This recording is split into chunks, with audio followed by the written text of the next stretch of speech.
नमस्कार मित्रों, Radhakrishna IAS classes में आपका हार्दिक स्वागत है। आज हम यहाँ भूगोल विषय के एक महत्वपूर्ण टॉपिक भारतीय मानसून पर चर्चा करेंगे। भारतीय मानसून के तापीय सिद्धांत पर यहाँ चर्चा होगी। चलो शुरुआत करते हैं भारतीय मानसून के तापीय सिद्धांत की। चलिए, मानसून शब्द की उत्पत्ति, जो मानसून शब्द है यह अरबी शब्द से हुई है। मानसून किस शब्द से उत्पन्न हुआ है? अरबी शब्द मौसम से हुआ है। कौन सा शब्द है? मौसम। यह एक अरबी शब्द है। हमारे देश में मानसून की दो दिशाएं होती हैं, एक ग्रीष्मकालीन, एक शीतकालीन। शीतकाल और ग्रीष्मकाल में इन दोनों की बहने की दिशाएं अलग अलग होती हैं। ग्रीष्मकाल में क्या दिशा होती है? ग्रीष्मकाल में इसकी दिशा होती है दक्षिण पश्चिम से उत्तर पूर्व की ओर। क्योंकि हम देखेंगे, ये देखिए, ये नॉर्थ, ये ईस्ट, ये वेस्ट, ये साउथ, तो इसकी दिशा ये होगी। ग्रीष्मकालीन मानसून की दिशा ये दक्षिण पश्चिम से उत्तर पूर्व की ओर इसकी दिशा होती है। वहीं शीतकाल में इसकी दिशा उल्टी होती है। शीतकाल में इसकी दिशा उत्तर पूर्व से लेकर दक्षिण पश्चिम तक होती है। यह शीतकालीन दिशा चलने की दिशा होगी मानसून की। मानसून का तापीय सिद्धांत क्या कहता है, इस पर चर्चा करते हैं। यहां भारत का एक छोटा सा नक्शा बनाया गया है। यहां पे कर्क रेखा बीच से गुजर रही है भारत के। वहीं दक्षिण में यह विषुवत रेखा है। विषुवत रेखा के इधर 23.5 डिग्री साउथ की हमें मकर रेखा दिखेगी। मकर रेखा, इसके ऊपर 0 डिग्री सेल्सियस भूमध्य रेखा, यह मकर रेखा है 23.5 डिग्री सेल्सियस। वहीं यह कर्क रेखा है, आपको दिख रहा होगा कर्क रेखा, यह कर्क रेखा है। अब होता क्या है तापीय सिद्धांत में, जब भारत में मई जून का महीना होता है, जून के महीने में सूर्य की किरणें कर्क रेखा पर लंबवत पड़ती हैं। यह बात आपको याद रखनी चाहिए। जून के महीने में कर्क रेखा पर सूर्य की किरणें लंबवत पड़ती हैं। मई जून के महीने में भारत में अत्यधिक ताप पाया जाता है। अत्यधिक ताप पाने के कारण यहां बहुत गर्मी होती है, जमीन एकदम गर्म हो जाती है, तो हवाएं यहाँ पर उठने लग जाती हैं। जब यहाँ भारत में हवा उठने लग जाती है तो लो प्रेशर का जोन बन जाता है। भारत में लो प्रेशर जोन होता है। वहीं भूमध्य रेखा के दक्षिण में उस समय जब भारत में मई जून के महीने में गर्मी पड़ती है, दक्षिणी भाग जो मकर रेखा का क्षेत्र है, यहाँ हाई प्रेशर जोन होता है। हाई प्रेशर जोन क्यों होता है? यहाँ पर अधिक ठंडी पाई जाती है, ठंड ज्यादा होता है। ठंड अधिक होने के कारण जो वायु होती है वह दबती है, नीचे बैठती है, अतः यहाँ हाई प्रेशर जोन बन जाता है। कहाँ पे? भूमध्य रेखा के नीचे दक्षिण की तरफ। तो प्रवृत्ति क्या होती है वायु के बहने की? प्रवृत्ति यह होती है, वायु हाई प्रेशर जोन से लो प्रेशर जोन की ओर बहने लगता है। तो यहाँ पे हाई प्रेशर जोन बना है, यहाँ पे लो प्रेशर जोन बना है, तो हवाएं यहां से यहां बहेंगी। कैसे बहेंगी? इसकी दिशा देखिए, यहां से हवाएं ये देखिए चल रही हैं, ये, और यह फिर भारत में यह प्रवेश करेंगी, ये गर्मी के महीने में। तो यह हवाओं की चलने की दिशा होती है। जब यह हवाएं भारत में प्रवेश करती हैं तो यह हिंद महासागर, बंगाल की खाड़ी, और बंगाल की खाड़ी से नमी लेकर भारत में प्रवेश करती हैं। यह बंगाल की खाड़ी नहीं, बंगाल की खाड़ी ये है, यह अरब सागर। तो अपने साथ नमी लेकर आएंगी ये हवाएं। जब इनके पास पर्याप्त नमी होगी तो यह भारत में वर्षा करेंगी। 1 जून के महीने में, 1 जून को केरल के तट पर यह वर्षा करती हैं।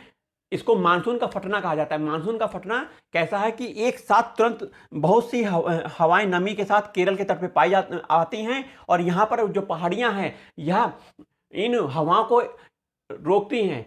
बहुत सी हवाएं केरल की इन पहाड़ियों से टकराकर अचानक ऊपर उठती हैं और घनघोर वर्षा कर देती हैं। तो इसको बादल का फटना, मानसून का फटना कहा जाता है। तो जब यह हवाएं भारत में प्रवेश करती हैं तो इसकी 2 शाखाएं बन जाती हैं, एक अरब सागर की शाखाएं और एक बंगाल की खाड़ी की शाखाएं। यह बंगाल की खाड़ी की शाखाएं हैं। 2 तरह से मानसून भारत में प्रवेश करता है। अब अरब सागर की जो शाखाएं होती हैं, यह तमिलनाडु के तट पर वर्षा नहीं करती हैं। तमिलनाडु में वर्षा नहीं होती है। इसका कारण है पश्चिमी घाट। पश्चिमी घाट के कारण तमिलनाडु के तट पर यह वर्षा नहीं होती है। पश्चिमी घाट की जो पहाड़ियां हैं बहुत उच्च होती हैं, बहुत ऊंची होती हैं। तो ऊंची पहाड़ियां इस तट पे होती हैं पश्चिमी घाट के कारण, तो पश्चिमी घाट के सहारे या समानांतर धीरे धीरे यहां वर्षा कर देती हैं। परंतु तट के विपरीत तमिलनाडु पड़ता है, तमिलनाडु तट के विपरीत पड़ने के कारण यह वृष्टि छाया का प्रदेश हो जाता है, अतः यहां वर्षा नहीं होती है।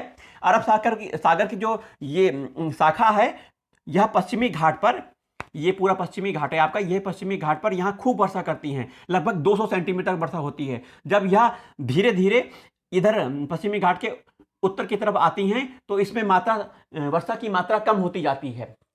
यहां पर लगभग 200 सेंटीमीटर वर्षा हुई, फिर यहां पर लगभग ऊपर की तरफ 150 सेंटीमीटर और धीरे धीरे कम होती जाती हैं। क्यों? इसका कारण क्या है कि यहां पर ऊंची ऊंची पर्वत श्रेणियां हैं, फिर यहां पर छोटी छोटी पर्वत श्रेणियां हैं, उससे कम नीची हैं, इधर और कम नीची हैं। तो इस तरह वर्षा का जो वितरण है पर्वत चोटियों के आकार पर भी निर्भर करता है। वहीं अरब सागर की एक शाखा जो यहाँ पर अरावली पर्वत है, अरावली पर्वत से यहाँ पर एक धूप घर की अरावली पर्वत में एक अरावली श्रेणियां हैं। यहाँ पर अरावली पर्वत से जब यह टकराती हैं तो यह टकराने के साथ समानांतर निकल जाती हैं, अर्थात यहाँ पर अरावली पर्वत के समानांतर यह हवाएं निकल जाती हैं। जब समांतर हवाएं निकल जाती हैं तो इनके मार्ग में अवरोधक पर्वत नहीं होता है।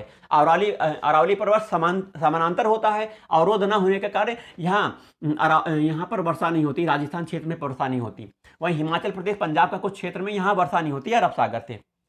वहीं बंगाल की खाड़ी की जो शाखाएं हैं भारत में प्रवेश करके ये असम यहाँ पर भी वर्षा करती हैं। असम, मेघालय, पूर्वोत्तर भारत में वर्षा होती है।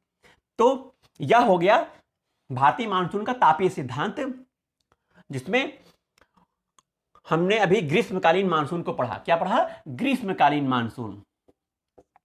यह ग्रीष्मकालीन मानसून है। इस मानसून से भारत में पूरे भारत में लगभग वर्षा होती है। कुछ क्षेत्र छूट जाते हैं, जैसे कि राजस्थान का क्षेत्र छूट गया, तमिलनाडु का क्षेत्र छूट गया, हिमाचल प्रदेश, पंजाब का क्षेत्र छूट गया। वहीं जब शीतकालीन मानसून आता है तब क्या होता है? शीतकालीन मानसून में भारत में नवंबर दिसंबर का महीना होता है। जब भारत में नवंबर दिसंबर का महीना होता है तो अति उच्च दाब पाया जाता है, हाई प्रेशर पाया जाता है। हाई प्रेशर क्यों होता है?